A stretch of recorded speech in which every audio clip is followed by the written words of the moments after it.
A blessed Sabbath morning to all of you today. Last year, I was asked by Sister Mona to share a testimony. I politely declined. Though I have taught speech and drama to students for 5 years, but still I could not overcome glossophobia or fear of public speaking. I thought I will not be asked again, but this year I did not hesitate to say yes to her. Online worships have been a blessing because we can still reach out to many despite our physical distances. One thing I consider as benefit in speaking online is I can present a topic through a video. When our church here in Thailand decided to have online worships, my small apartment became my family's meeting place. I have 2 younger brothers and both of them have 2 kids attending different children's Sabbath school groups, beginner, kindergarten, primary, and early teen. My mother could not speak or understand English very well, so we always tune in my TV to Hope Channel South Philippines. One of my sisters-in-law is a kindergarten teacher. My youngest brother uses his phone to watch our home church Facebook live streaming here in Bangkok, and the younger one logs into Zoom. You can imagine how chaotic my place looks like as they settle to the different corners and spaces of my room. You may be wondering or asking, where will I be found? Yeah, I am in the kitchen preparing for the food and eavesdropping to whichever station near me. So I request you that even if this is a recorded video, just pretend that I am still delivering this live. Thank you very much. When COVID days started, I also started to enjoy different hobbies, and one of these is indoor gardening. I asked Mona if it is okay for me to share life lessons I learned from plants. Of course, she said yes. However, after a few days of asking guidance from God, I was impressed by the Holy Spirit to share about my teaching experience. I am working here in Ikamay International School, or EIS, in Bangkok for 7 years now. This is my second workplace of being here in Thailand for 17 years. I started as a homeroom teacher, but by God's grace and for His glory and honor, I became an intensive English language program coordinator for 3 years, and now as an accreditation and curriculum coordinator. Today, I will be sharing a very rare or maybe a never been heard testimony. The first few months in my workplace here in EIS had been terrible. I was assigned as one of the homeroom teachers of the intensive English language program. There were only 3 multi-grade classes, level 1 for grades 4 and 5, level 2 for grade 6, level 3 for grade 7. These were new students from different schools. Their English proficiency did not meet the school's criteria, but still they wanted to be enrolled. So the school chose a few of them to join the IEL program. One day during the first quarter, on my first year, the 7 level 3 students were cold and bored. Almost half of them made no response during the class. And to protect the privacy of the students, let me just use their initials. Later that day, I was told that H and S were forming a cold shoulder protest on me. The next few days, I was informed that another teacher was suggesting to report me to the principal and academic administration.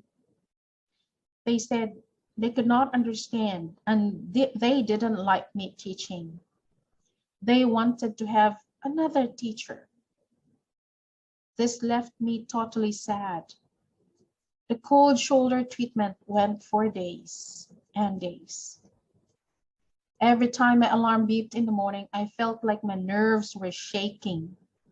I wanted to be sick. I feared going to work. The mocking faces of H and S were vivid, even if I was closing my eyes. I thought maybe I made the wrong decision to move on it to an international school or STA school. Maybe I am not really a good teacher. Perhaps I ought to just hang up my hands and quit.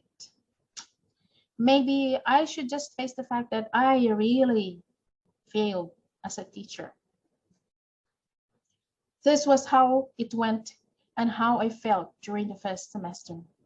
But thankfully, the next semesters went well. And despite the difficult situation on that first quarter, I praise God for the experience. As years passed by, I heard stories from teachers who also experienced bullying from students, some parents, and even fellow teachers. Very sad. Yes, we have heard or witnessed some teachers bullying students, but it is surprising, and even some people will not believe that teachers can be bullied or harassed by students. Yes, sometimes by parents too. In whichever cases, many educators have lost or quit their jobs. According to a study, it is often seen that the student's problematic behavior is the consequence of a teacher's poor teaching ability. This according to Woodstra, Rensburg, Jordan, and Riley. And these piled up experiences may result in severe mental health and well-being of the teacher. Bullying and intimidation can be subtle and may appear harmless, but may cause persistent erosion of self-worth, professional capability, and loss of confidence to teach. For teachers, the situation is humiliating, right? And disempowering. That's why it is shameful that we rarely hear stories like mine. I even tried to look for some YouTube videos, but there were just a handful of documents. But in Australia, researchers Paulina Billett and Edgar Burns found that more than 70% of participating but anonymous teachers were bullied or harassed by a student. Being bullied by the students can make teachers rethink and question the choice of profession. However, how then can we approach these overlooked but alarming crises? And how should this be addressed when we become the prey? I could still recall how I hid my phone with the camera recording. I made short incident records. I recorded every intimidating word, action, and incident. I changed my strategies in my presentations. Every day, a different strategy. I conducted more interactive games related to my topic than me talking a lot. I gave them a few minutes of free time while I was preparing. I gave rewards and sometimes have a snack party. I made deals. They will be dismissed 10 minutes earlier after they listen, participate, and do the tasks assigned. I tried to be friends with them. Most of all, I prayed a lot with them and for them. Teacher victimization is a very serious matter. No teacher wanted to be tagged incompetent. Many teachers consider this as a secret shame.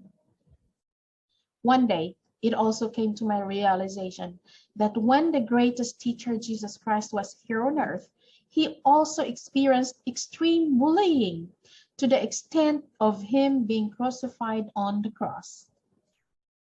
Today, I will not only share my experience, but also will try to share what were my inspirations while I was experiencing this shameful situation and how I dealt with it.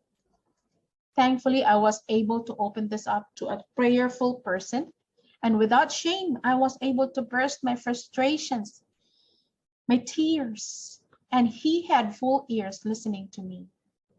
Aside from professional or work-related solutions, I turned to Jesus for his answers. I found comfort on the following.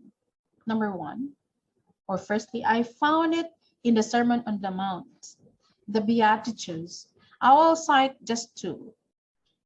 First, blessed are they that mourn, for they shall be comforted. Yes, cry out in your prayers. Share your burden to your family or trusted friends. Mind you, only trusted friends. B, or number two, blessed are the merciful, for they shall obtain mercy. The students are just kids. Studies reveal that bullies have some issues in life, not really poking on you as the teacher because you don't know how to teach. They just wanted to vent their own problems towards you. Try to find out. Maybe these kids also have been bullied or have problems in their own homes.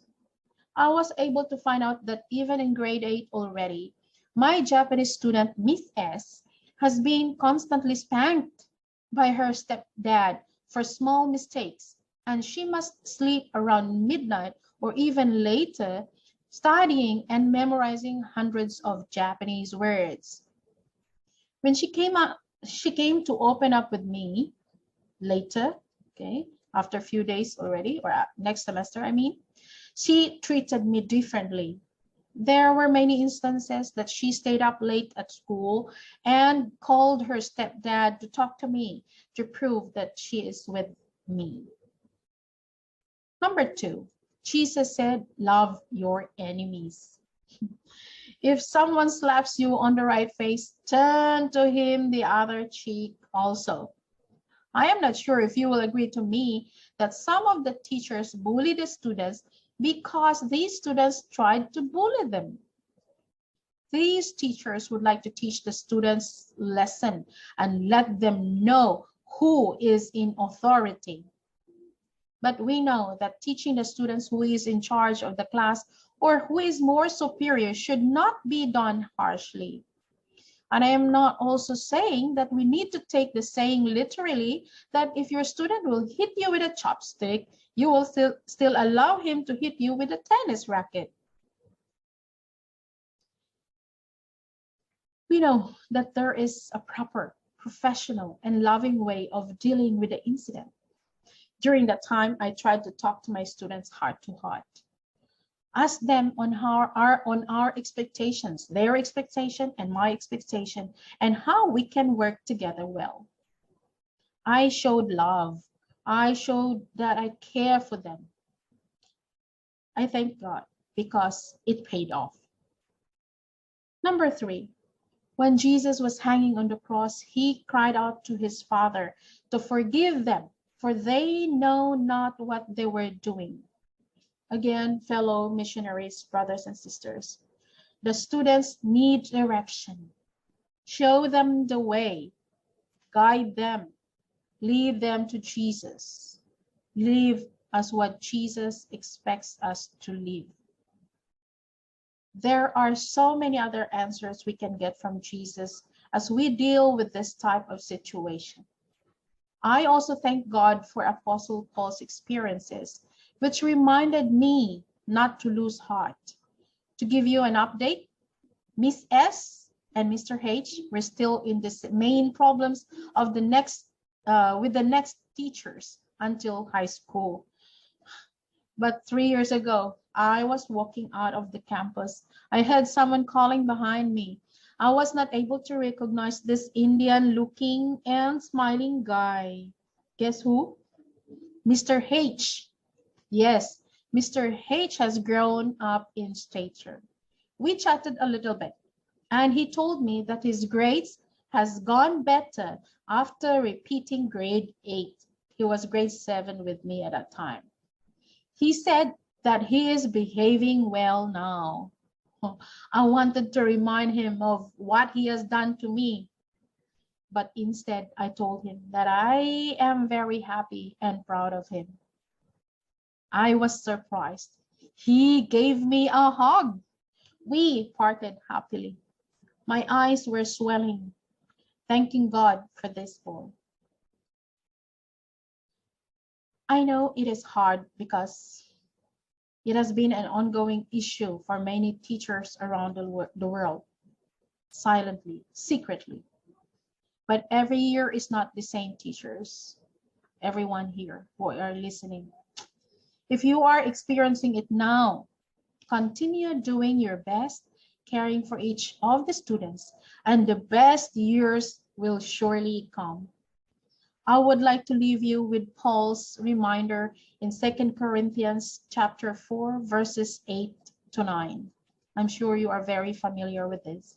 We are hard pressed on every side, but not crushed, perplexed, but not in despair, persecuted, but not abandoned, struck down, but not destroyed. God is so good. Happy Sabbath and glory be to God.